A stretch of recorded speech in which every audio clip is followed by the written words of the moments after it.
자, 오늘 말씀을 전하기 전에 미리 좀 양해를 구할 것은요, 제가 한 강도를 우편 강도라 부르게 될 것입니다.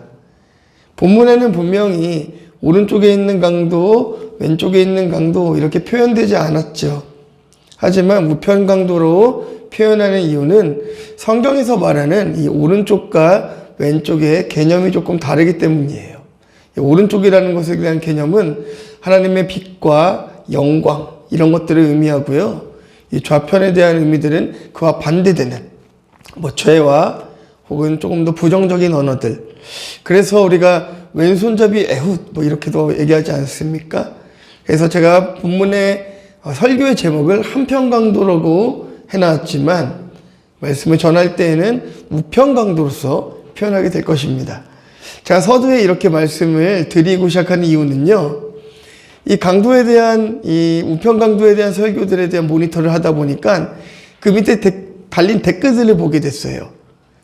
댓글들을 보니까 어떤 댓글들이 있냐면, 아니 목사님 분명히 오른쪽 강도라고 성경은 표현하지 않았는데 왜 목사님은 오른쪽 강도라고 표현하십니까? 라는 이 댓글들을 보게 되니까 우리 성도들은 미리 좀 이 좌와 우에 대한 개념을 알려드리고 말씀을 시작하면 거기에 대한 좀 오해가 없겠다라는 생각을 하게 된 것이죠. 네, 여러분 이제 이 본문의 말씀은요, 예수님이 이제 모든 사역이 좀 끝이 다가오고 있습니다. 완전한 그 십자가의 사역이 이제 다가오고 있는 중이에요.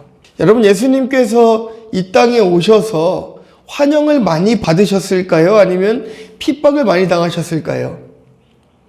그렇죠. 그렇게 환영받는 삶을 살지는 못하셨습니다. 하나님의 아들로서 인정받지도 못했습니다.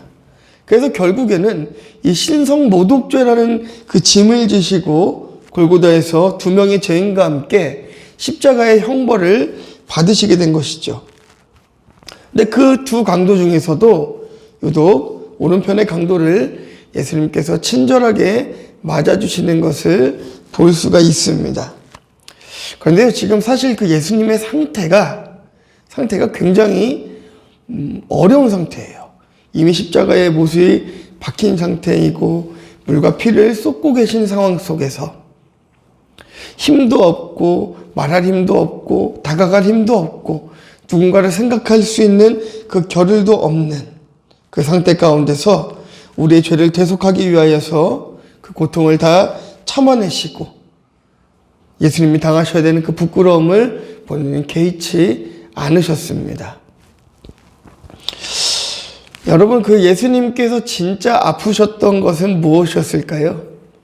이 십자가의 고통이 너무나 크셨기 때문에 예수님께서 고통스러우셨겠지만 그보다 더 큰 고통이 있다면요, 그 거룩하신 그 몸에 죄를 입으신 게 참 힘들었을 것입니다. 제가 가끔 그런 비유를 제가 던지곤 하죠. 여러분이 새 옷을, 흰 옷을 사고 왔어요. 머릿속으로 상상을 빨리 하셔야 됩니다. 여러분들 백화점에 가가지고 아주 비싸고 좋은 흰 옷을, 흰 드레스를, 흰 양복을 사고 왔는데 집에 갔더니 아들이, 딸이 거기다가 김치를 이렇게 던진 거예요. 김치를 던진 거예요. 화가 나시겠어요? 안 나시겠어요? 그 깨끗한 옷에 이 김치를 맞아가지고 그 냄새 때문에 화가 나시는 게 아니라 이제 막 사온 아주 신상 드레스, 신상 양복, 그 깨끗한 옷에 김치 국물이 묻어버린 거예요. 더러운 게 묻었잖아요. 그게 얼마나 괴롭겠습니까? 예수님이 진짜 아프셨던 것은 십자가의 그 못의 고통, 가시 면류관의 고통이 아니라 거룩하시고 그 깨끗하신 몸에 그 죄악들을 입으셨다는 거예요. 그런데 그 죄가 바로 저와 여러분의 죄라는 것입니다. 이 우편강도는요, 어떻게 고백하냐면, 예수님, 당신의 나라가 임하실 때 나를 기억해 주세요 라고 이렇게 고백하고 있습니다. 그 우편강도 또한 예수님과 같이 십자가에 달려서 자기도 죽어가는 상황 가운데서도 그 죽음을 두려워하면서도 오히려 하나님을 두려워하며 그 구원의 순간을 놓치지 않고 있는 것입니다. 그 절망의 순간에 예수님을 만나고 낙원에 머무는 사람은 복이 있는 사람인 줄 믿습니다. 여러분, 참 그런 것 같아요. 자녀들이 막 속을 썩이고, 혹은 뭐 여러분들 가운데 사업도 잘 안 되고, 뭐 직장 생활도 잘 안 풀리는 것 같고, 여러 가지 어려운 일들이 겹쳐서 오는 것만 같고, 너무나 힘든 상황 가운데 있을 때에 우리가 진짜 돌아봐야 되는 것은 그리스도의 십자가가 아닐까 싶습니다.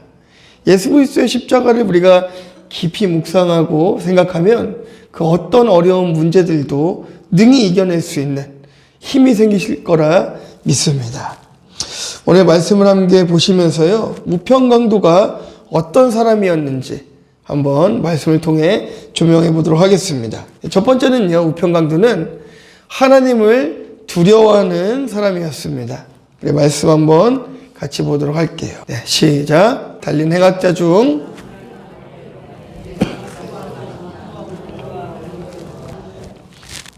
하나는 그 사람을 꾸짖어 이르되 내가 동일한 정죄를 받고서도 하나님을 두려워하지 아니하느냐.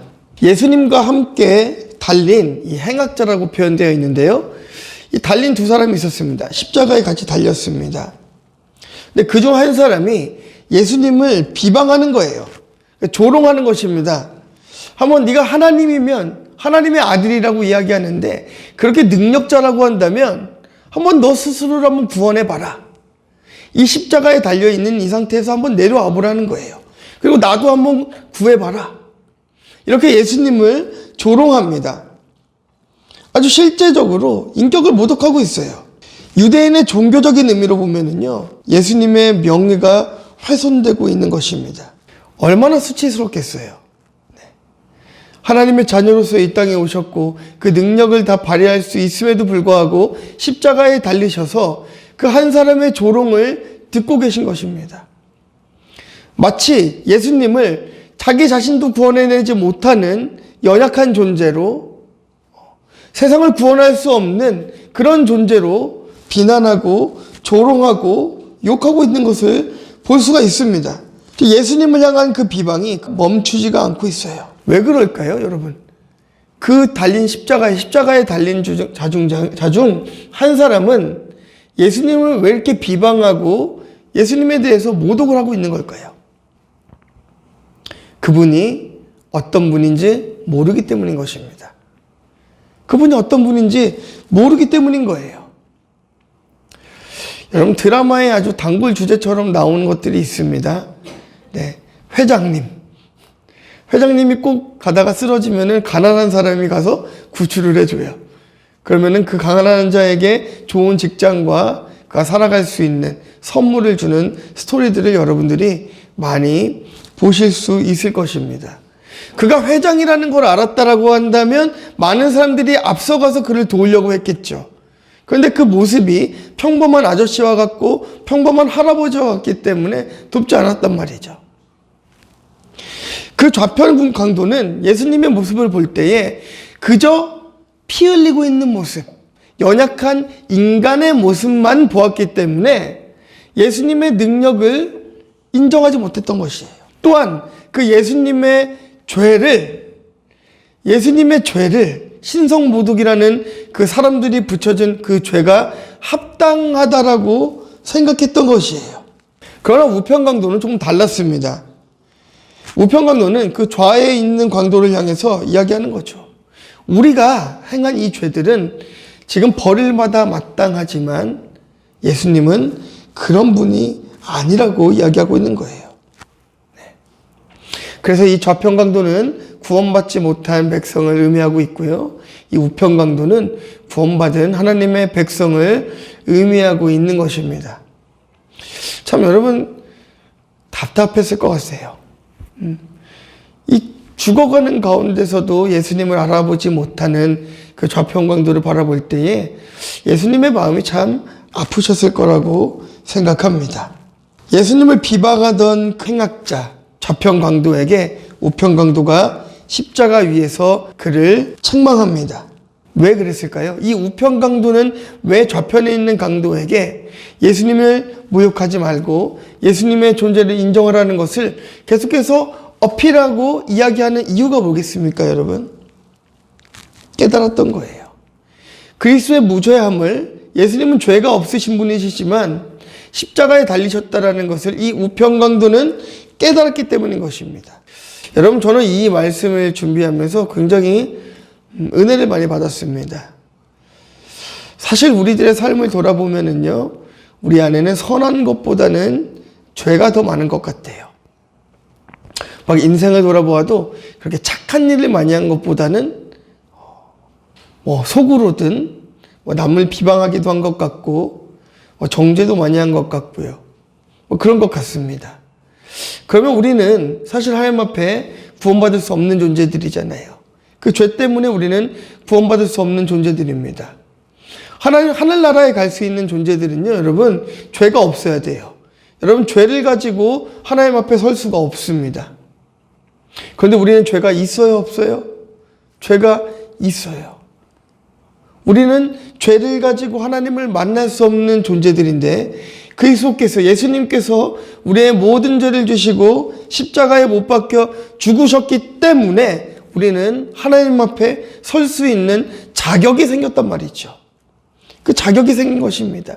이 우편강도는 바로 그것을 깨달은 거예요.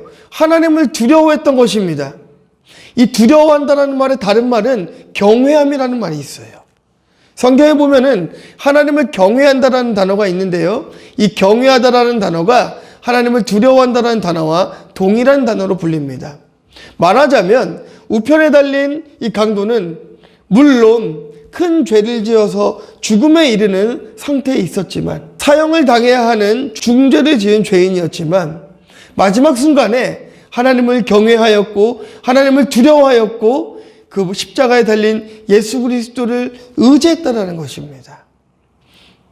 그렇기 때문에 여러분, 중요한 것은 여러분 내 현재 삶이 어떤가, 나의 과거의 삶이 어떤가가 중요한 것이 아니라 그리스도의 십자가를 믿는 그 믿음이 더 중요하다라는 것이에요. 믿으십니까? 근데 여러분, 그런데 한 가지 여기서 생기는 오해가 있습니다. 네, 어떤 오해일까요?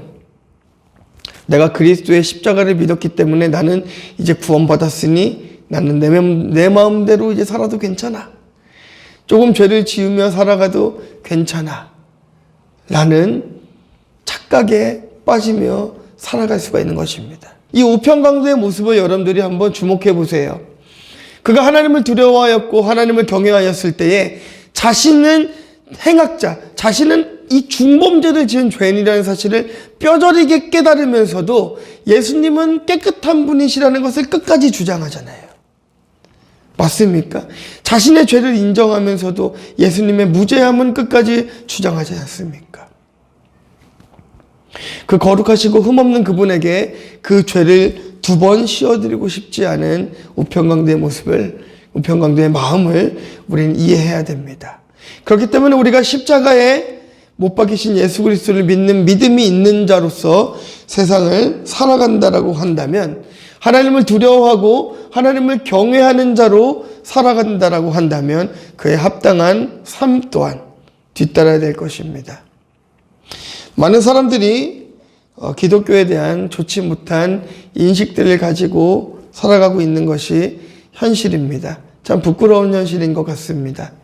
과거에는 그러지 않았어요. 사실 기독교가 우리나라에 처음 들어오고 많은 선악 영향력들을 끼치셨고, 또 우리 믿음의 선진들이 또 교회에서 또 사회 활동 속에서 여러 가지 다양한 문화에서 여러 부분에서 존경을 받으며 그렇게 목회를 해오셨고 교회를 지켜오셨는데, 이 세대가 조금씩 변하게 되면서 교회 안에 안 좋은 관습들이 드러나기 시작하고 범죄들이 드러나기 시작하고, 그러면서 여러분, 교회들이 많은 비판과 비난을 받을 수밖에 없는 시대가 되었습니다. 그런데요, 이것을 우리가 헤쳐나갈 수 있는 유일한 방법은 바로 이 우편강도와 같은 태도라는 것이에요. 주님, 내가 죄인입니다. 내가 잘못했습니다. 용서해 주세요. 그리고 좌편강도를 향해서 고백하지 않습니까? 나는 죄인이지만 이분은 거룩하신 분이야. 이게 중요한 거예요, 여러분. 세상 가운데에 교회가 잘못하면 세상 가운데에 교회 잘못을 인정하면 사람들은 용서해 줍니다. 용서해 줍니다. 좌편광도에게 자신의 죄를 고백했던 것과 같이 잘못된 것이 있다면 당당하게 고백하고 주님 앞에 회개하고 용서를 구하면 되는 것이에요. 하나님을 두려워한다라고 하면서 죄를 지으면서도 무감각한 자들이 바로 불신앙인 것이고요. 죄를 지으면서도 죄를 깨닫지 못한 자들이 바로 하나님 앞에 유기된 자들이라 볼 수 있는 것입니다. 우편강도는 거룩하신 하나님을 바라보면서 경외심과 두려움으로 가득 차 있었습니다. 비록 그는 악한 죄를 지어서 십자가에 달린 죄수였지만 적어도 하나님 앞에서 정직하게 자신의 죄를 고백하고 십자가에 자신을 맡긴 선한 자로 거듭나게 되었던 것입니다. 여러분, 하나님을 두려워하고 하나님을 경외함으로 이 우편강도와 같이 하나님 앞에 우리의 죄를 고백할 수 있는 여러분들 되시길 주님의 이름으로 축원합니다. 두 번째는요, 우편강도가 그렇게 자신의 죄를 깨달을 수 있었던 것은 예수님의 정체성을 알았기 때문이죠. 41절 말씀 보도록 하겠습니다. 시작.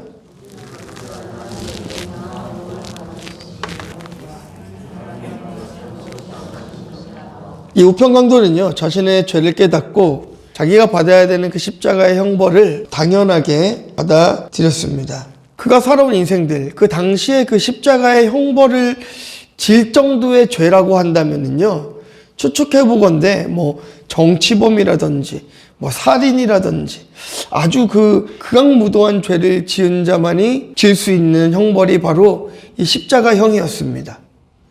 그렇기 때문에 그 정황상보와 이 좌편광도도 우편광도도 작은 죄를 지어서 온 사람들은 아니었던 것이에요.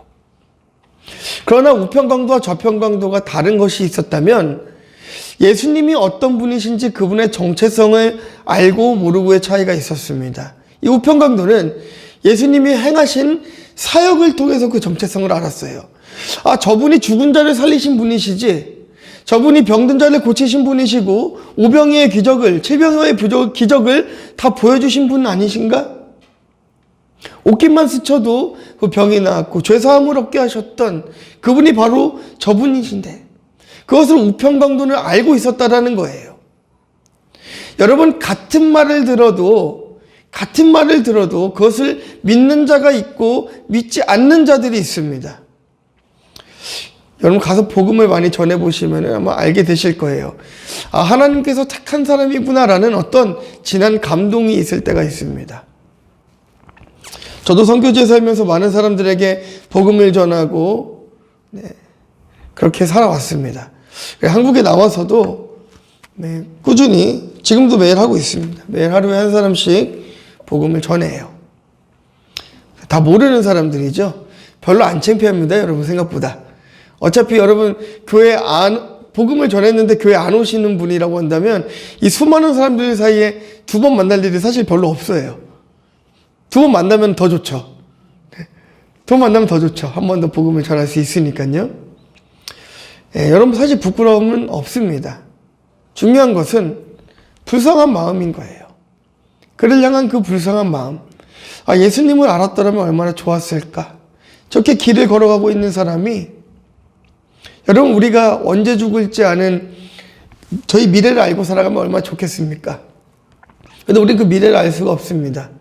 10분 뒤를, 1분 뒤를, 1시간 뒤를, 1년 뒤를 알 수 없는 것이 우리의 인생 아니겠어요? 교통사고로 사망하는 사람들이 사고를 예고하고 죽음을 맞아들이지 않았습니다. 총격사고로 불행하게 죽어간 사람들이 자신이 오늘 그 총격사고로 인하여서 죽을 것이라고 예상하지 못했을 것입니다. 아주 불행한 사고였겠죠. 비행기에서 추락하는 그 순간에도 나는 살 수 있을 거라는 기대와 확신을 가진 사람들도 있었을 것입니다. 그런데 여러분, 우리가 그것을 장담할 수 있을까요? 여러분들의 인생 가운데에 언제 내가 어떻게 될지 알 수 없는 인생을 늘 살아가는데요. 여러분, 불안하게 살아가십니까? 우리가 언제 어떻게 될지 모르는 깜깜한 인생을 살아가지만 그럼에도 불구하고 불안하지 않게 살아갈 수 있는 것은 우리는 적어도 천국의 소망을 두고 살아갈 수 있기 때문이라는 것이에요. 이 땅을 살아가면서 그리스도의 정체성을 모르고 살아가는 사람들이, 여러분, 우리가 오늘 그 만난 사람에게 복음을 전하지 못해서 그가, 여러분, 그날 무슨 일이 생긴다고 한다면, 그런 일이 생기면 안 되죠. 만일에 그렇다는 것입니다. 그렇다라고 한다면 얼마나 안타까운 일이겠습니까? 우리는 때를 얻든지 못 얻든지 복음을 전하는 삶을 살아야 될 줄 믿습니다. 이 우편강도는 예수 그리스도의 정체성을 알고 있었습니다. 그렇기 때문에 좌편강도와는 다르게 그리스도를 바라보게 된 것이었습니다. 자, 우리 41절 말씀, 오늘 본문 말씀 한 번만 더 한번 읽어보시겠어요? 우리는 우리가 행한 일에 상당한 보응을 받은 것이니 이에 당연하다라고 고백하고 있습니다. 그런데 예수님에 대해서는 뭐라고 얘기하죠? 이 사람이 행한 것은 옳지 않은 것이 없다라는 거예요. 어떻게 옳지 않은 것이 없는 사람이 십자가에 달릴 수 있겠습니까? 어떻게 죄를 짓지 않는 그 사람이 십자가에 달릴 수 있겠습니까? 이 우편강도는 이야기하고 있는 거예요. 이분이 지금 십자가에 달리심은 이분의 죄 때문이 아니라는 것을 분명하게 이야기하고 있는데, 그것을 듣고 있는 자가 좌편강도뿐만이 아니라 거기서 지금 예수님의 처형 장면을 목격하고 있는 유대인들이잖아요, 여러분. 그들에게 지금 복음을 전하고 있는 것입니다. 복음을.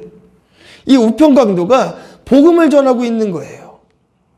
당신들이 못 박은 이 예수 그리스도는 흠도 없고 죄도 없는 메시아라는 것을 죄인된 몸에서 그가 입술로 하나님을 고백하고 그의 무죄함을, 예수 그리스도의 무죄함을 유대인들 앞에서 선포하는 것입니다. 복음을 선포하는 것이에요. 예수 그리스도의 정체성을 알았기 때문에 이 더러운 죄인인 나는 죽어도 되지만 그리스도는 무죄하다라는 것을 죽어가는 순간까지도 전하고 있는 것입니다. 우편강도는 예수님에 대한 그 소문이 자신에게는 확실한 복음으로, 말씀으로 다가오게 되었고, 그 소문의 실체이신 예수 그리스도를 만나게 되었을 때에 그분에게는 오직 선한 것밖에 없습니다라고 고백할 수밖에 없었습니다. 자, 여러분, 우리가 죄인된 몸으로 이 땅을 살아가지만 이 우편강도와 같이 그리스도의 정체성을 잘 알고 계셨으면 좋겠습니다. 날마다 십자가에 우리를 못 박았으면 좋겠습니다. 누군가를 막 비난하고 싶고 욕하고 싶으시면 십자가에 여러분들의 마음을 못 박으셨으면 좋겠습니다. 누군가의 부족함이 보여서 그것을 지적하고 싶으면 십자가에 여러분들의 생각을 못 박으셨으면 좋겠습니다. 그래서 바라기는 우리 복림교회 안에는 희망적인 언어들, 긍정적인 언어들, 서로를 세워주고 칭찬하는 언어들만 들렸으면 좋겠습니다. 안 되는 언어들이 없으면 좋겠어요. 그건 여러분 세상 사람들이 하는 거예요. 세상 사람들은요, 여러분, 교회 부흥이 끝났다라고 얘기해요. 세상 사람들만 그렇게 얘기합니까? 교회들도 그렇게 얘기하잖아요. 이제 시대적으로 더 이상 교회 숫자는 줄어들 수밖에 없고 교회 안에 사람들은 줄어들 수밖에 없다라고 교회들도 그렇게 통계를 내고 이야기를 합니다. 여러분 맞습니까? 여러분 정말 맞습니까? 하나님이 손이 짧아서 교회를 그냥 두시는 것입니까? 하나님이 능력이 없으셔서 인구가 줄어가기 때문에 교회가 줄어드는 것입니까? 그렇지 않습니다. 하나님께서 명령하시면 내일이라도 당장, 오늘이라도 당장 이 자리는 가득 찰 수 있어요. 그래서 우리는 하나님의 부흥을 바라보기 이전에 먼저 그리스도의 정체성을 알고 주님 앞에 내가 먼저 성결한 삶으로, 정결한 삶으로, 희망적인 언어로, 칭찬하는 말들로 사람들을 세워주고 자신이 변해갈 때에 여러분들의 선한 모습을 보고 사람들은 교회로 몰려들 것입니다. 그런데요, 여러분들의 그 선함은 여러분들의 선함이 아니라 그리스도의 선함으로 비춰져야 될 것입니다.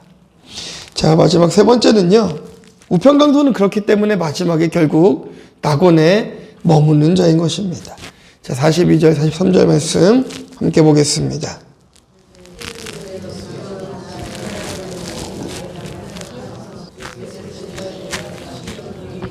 내가 나와 함께 낙원에 있으리라 하시리라. 여러분 참 안타깝습니다.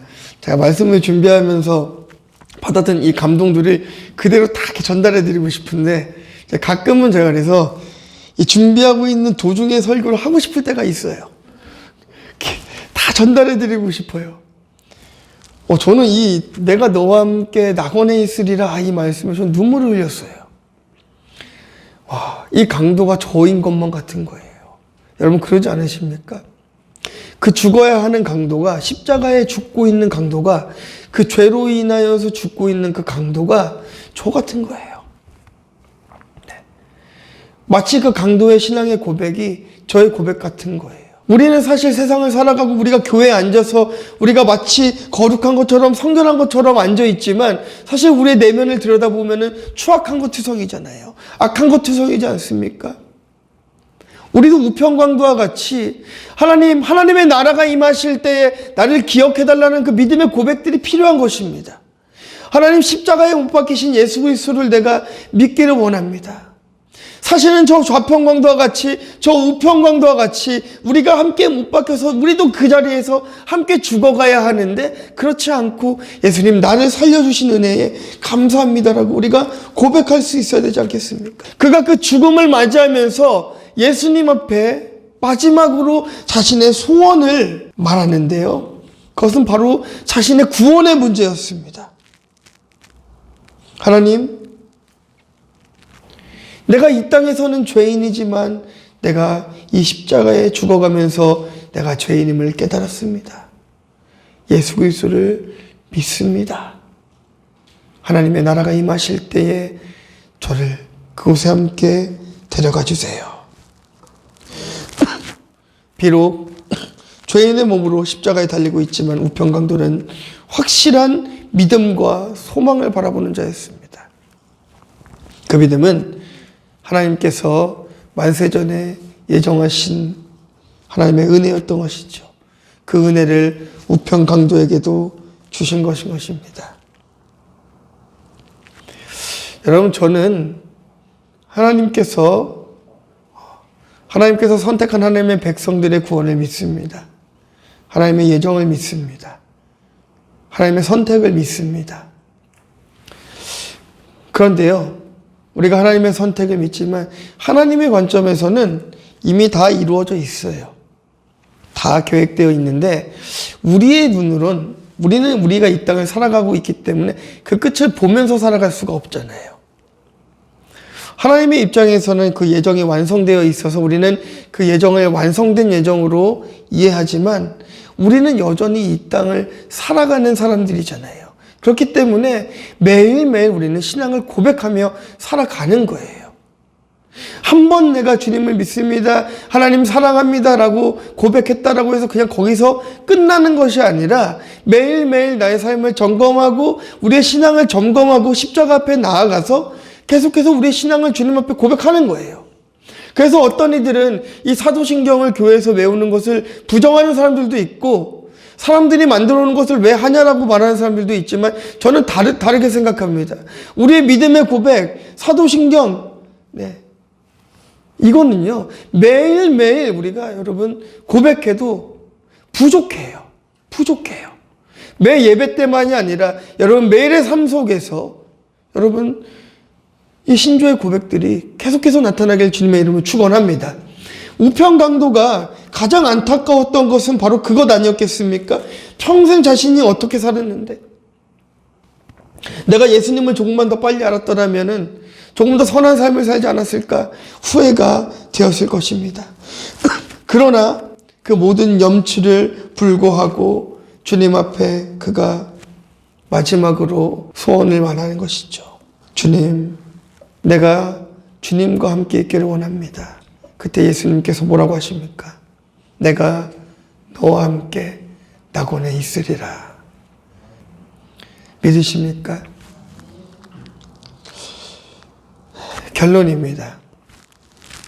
여러분, 우편강도는 그가 살아왔던 땅에서 죄를 지으면서 살아갔어요. 맞습니다. 그리고 그 대가로서 십자가의 형벌을 받게 되었습니다. 참 더러운 죄를 지었겠죠. 세상으로부터 용서받을 수 없는 죄악을 지어서 그렇게 십자가에 달려 있겠죠. 그런데 그 우편강도의 그 모습이 여러분 사실 우리들의 모습이에요. 우리가 먼저 죄인임을 인정해야 주님 앞에 내 죄를 고백할 수가 있습니다. 예수 그리스도가 어떤 분인지를 알아야 그분께 우리의 죄악을 말씀드릴 수가 있고 회개할 수 있고 용서받을 수가 있습니다. 죄를 죄로 모르는 자들은 용서받을 수가 없어요. 왜냐하면 그게 죄인지 모르기 때문인 것입니다. 좌편강도는 자신의 죄를 몰랐어요. 진짜 큰 죄는 세상에서 지은 죄가 아니라 예수를 모르는 것이었어요. 우편강도는 그걸 알았습니다. 그래서 마지막에 하나님 앞에 고백한 것입니다. 주님, 나는 죄인입니다. 염치 없지만 내가 죽어야 하지만 그 마지막 순간에 내가 하나님의 나라에 있게 해주세요. 최후의 순간 주님은 강도에게 이야기합니다. 내가 너와 함께, 오늘 내가 너와 함께 낙원에 있으리라. 여러분, 하나님은 오늘도 여러분들의 진심 어린 십자가의 고백을 기다리고 계십니다. 여러분들의 죄악을 주님 앞에 고백하기를 오늘도 기다리고 계십니다. 알고 지은 죄든 모르고 지은 죄든 주님 앞에 고백하기를 지금도 원하고 계십니다. 정죄가 아니에요. 서로를 바라보면서 여러분, 이제는 우리가 달라졌으면 좋겠어요. 주님, 내가 죄인입니다. 고백할 수 있으면 좋겠습니다. 성도들끼리 내가 잘못해서라고 먼저 얘기했으면 좋겠습니다. 그리고 성도들끼리도 먼저 당신이 더 잘했습니다라고 얘기했으면 좋겠습니다. 그게 구원받은 주님의 백성으로서 취해야 할 태도인 것입니다. 우리 함께 기도하도록 할게요. 하나님, 우리가 우편강도와 같은 고백을 주님 앞에 드리길 원합니다. 하나님, 이 시간 우리가 그리스도의 십자가를 의지하오니 하나님, 나의 죄를 깨끗게 하여 주시고 하나님, 나를 구원하여 주시옵소서. 다시 한번 주님 앞에 같이 통성으로 기도하도록 하겠습니다. 할렐루야. 하나님 감사합니다.